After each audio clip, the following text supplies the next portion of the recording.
شهر رمضان الذي أنزل فيه القرآن هدى للناس وبينات من الهدى والفرقان فمن شهد منكم الشهر فليصمه ومن كان مريضا أو على سفر فعدة من أيام أخر يريد الله بكم اليسر ولا يريد بكم العسر ولتكملوا العدة ولتكبروا الله على ما هداكم ولعلكم تشكرون.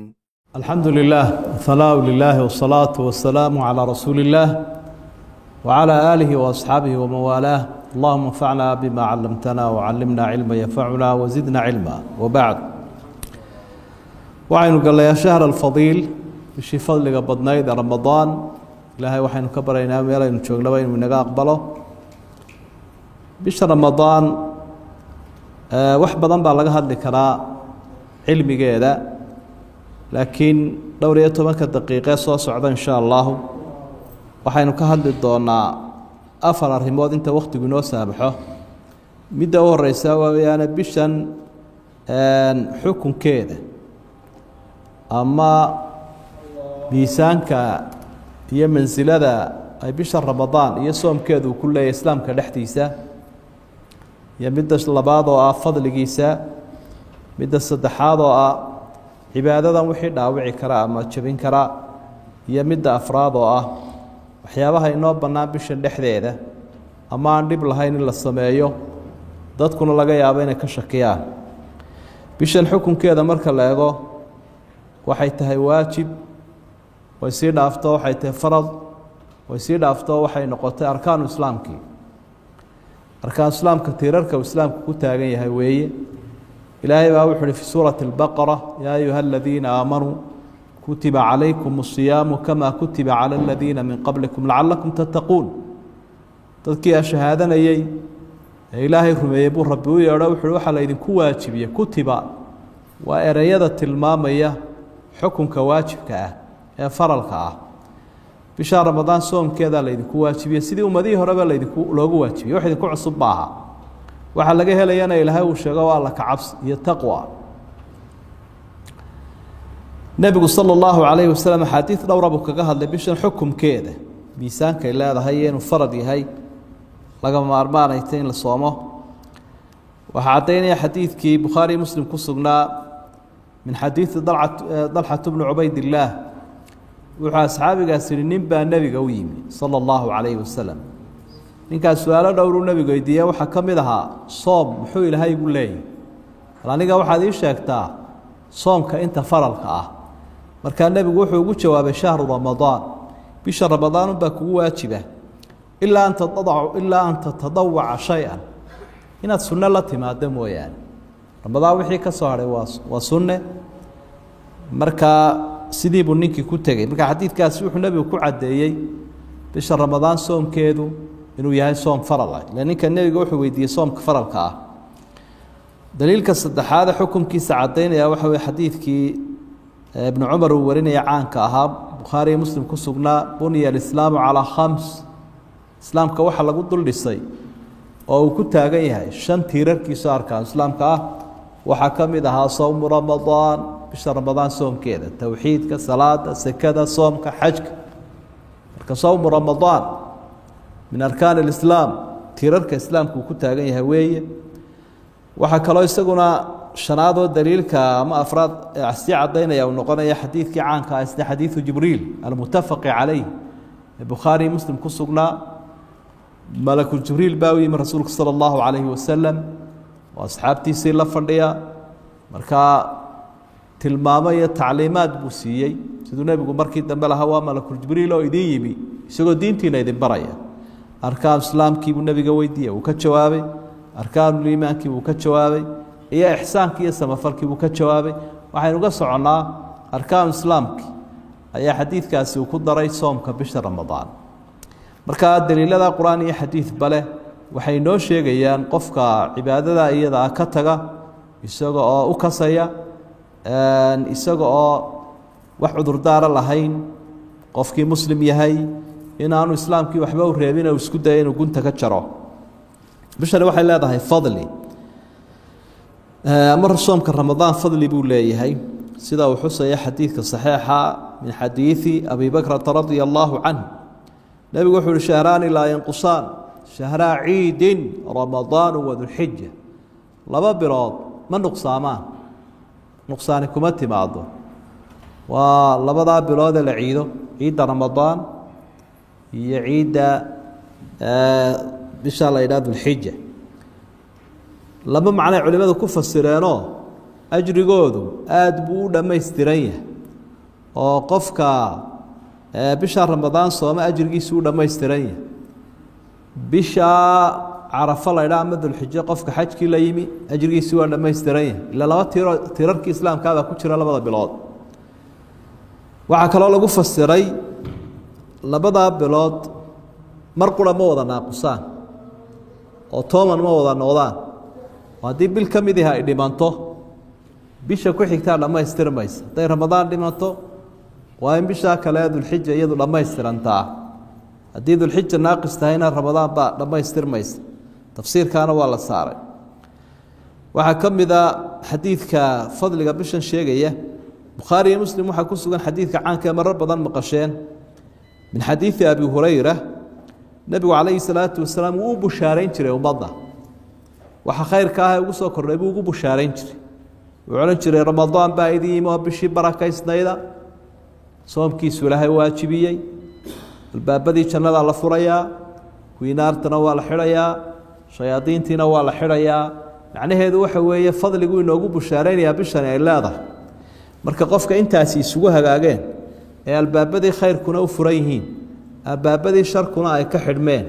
waa nacasnimo hadduu jaaniskiiyo fursadda ka faa'iidaysan waayo marka wuxuu leeyahay fadligeeda iyo fursaddeeda ka faa'iidaysta buu nabigu ummadda faraya sala allahu calayhi wasalam waxaa ka mid ah fadligeeda bishan sheegaya xadiidka bukhaari ku sugan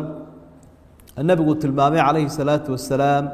bishan waxaa laga helay weyn man saama ramadaana iimaanan waxtisaaban gufira lahu maa taqadama min dembi qofka bisha sooma buu nabigu sooma isagoo ilaahay ajri kaga doonaya isagoo rumaysan waxa loo ballan qaaday waxa laga dhaafayaa dembigiisii hore oo dhan baa laga dhaafayaa ilaahay hadduu doono wuu kaa raacinayaa kii cuslaaye waaweynaana inkastoo axaadiidta qaarkood ay tilmaamayeen ida tunibat ilkabaa'ir dembiyada waaweyn haddii laga dheeraado isagana wuu ka toobadkeenayaa qofka bisha fadligeeda waxaa ka mid ah inuu nabigu xusay calayhi salaatu wasalaam ramadaantii hore ilaa tan inta ka dhaxaysa waxaa lagu dhaafayaa tan dambe qofku ramadaantii hore intii ka dambeysay dabcan dembiyuu galay tanaa ilaahay uu kaga dhaafaya waramadaanu ilaa ramadaan mukafiraatu lima baynahun labada jumco labada salaadood labada ramadaan inta ka dhexdhexaysa ayaa ilaahay uu ka reebaa qofkan wixii ku rarnaaya dembi ahaa qofka laakiin isagu soomi waaye salaadi waaye wixiisu way ku rarnaanayaan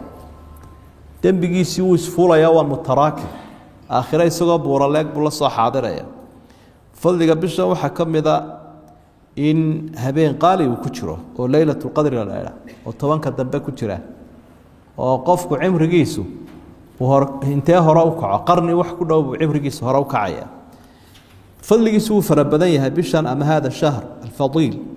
ilaa markaynu ku soo dhaafno waxaynu u daadegaynaa si fadligan qofku u helo axkaamtiisa ama qawaaniinta iyo nidaamka islaamku u dhigay iyo cilmiga cibaadadan qaaliga ee u baahanta oo waxay qiimo yeelanaysaa marka had iyo jeer cilmigeeda la xaqiijiyo waxyaabaha ugu muhiimsan waxaa ka mid ah inaad garato bishan iyada ah waynu soo horreysiinaynaa bal si la isaga ilaaliyo waxyaabaha bishan kaa burin karaa waynu ka hadli doonaa axkaamta kale arkaamta iyo shuruudda iyo baahi loo qabo daraaddeed waxaynu usoo horreysiinaynaa cibaadadan maxaa kaa waxyeeleyn kare kaa dhaawici karaa ama kaa burin karaa waa arrimahan soo socda alaklu washurbu camdan qofkii in uu afka iyo afka ka qaato wixii cunadii iyo cabiddii wuxuu cuno iyo wuxuu cabo waxaa la mida dawadii kiniin iyo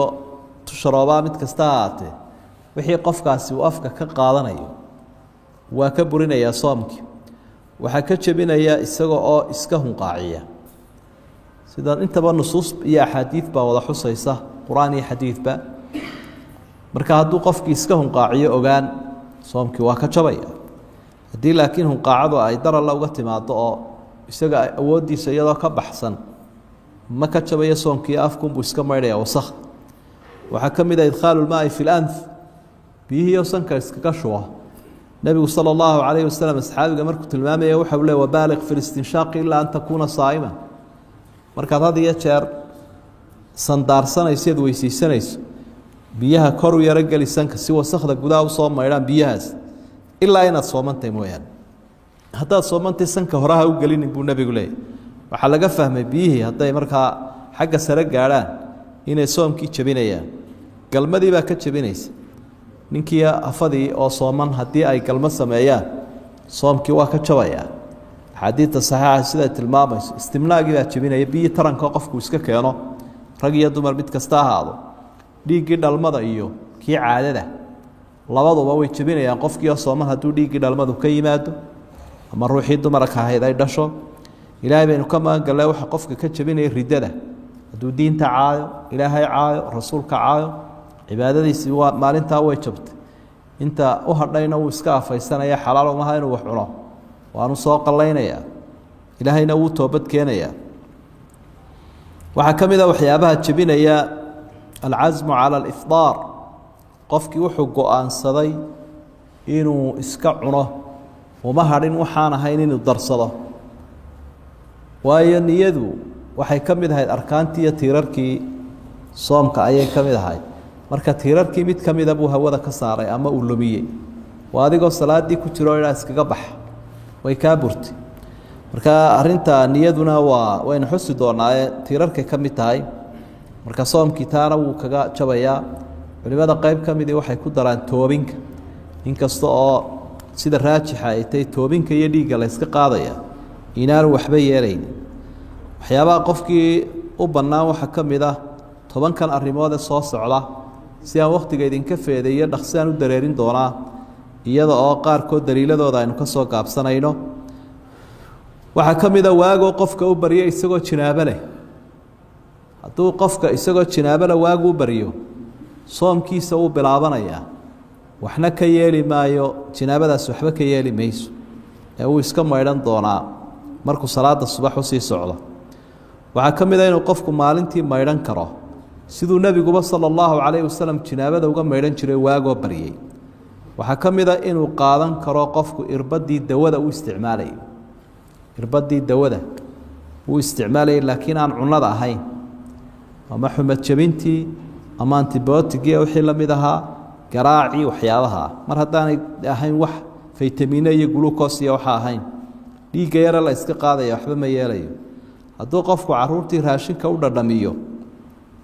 wax dhibaato ama laha ama uu waxyaro calaaliyu iska tufo xaaskiisii ou yaro dhunkadaa waxba ka jebin mayso kol haddaanu wax ka weyn samaynin waxaan waxba ka yeelaynin inuu cunadii iska cuni karo ilaa waagu dilaacayo marar badan baad eegtaa dhinacii waagu ka baryay waxba waad arki waayeysa markaa kol haddii wax ku caddi aanu jirin ila ilaahay wuxuu ihi xataa yatabayana ilaa waagu caddaado marka ilaa intaad arkaysa inuu caddaaday inta ka horeysa xalaal bay kuu tahay waxaa ka mida qofkii inuu cadar marsan karo indha kuulan karo indhahana daroobiskii ama dawadii dhibcaha iskaga shubi karo waxaa ka mida inuu cadayan karo maalintii oo dhan gelinka hore iyo gelinka dambeba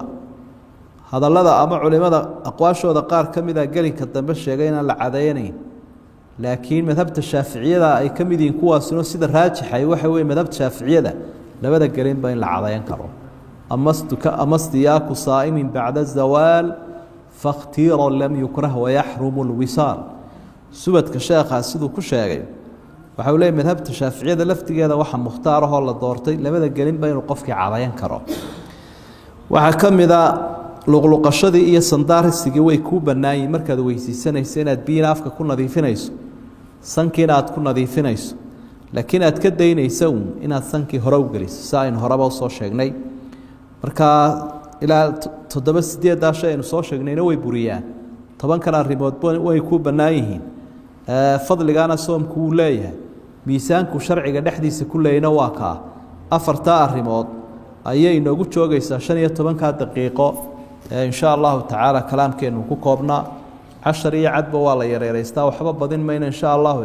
kol hadduu axkaam yahay uu culus yahay intaasun baynu soo qaybi allah inagu anfaco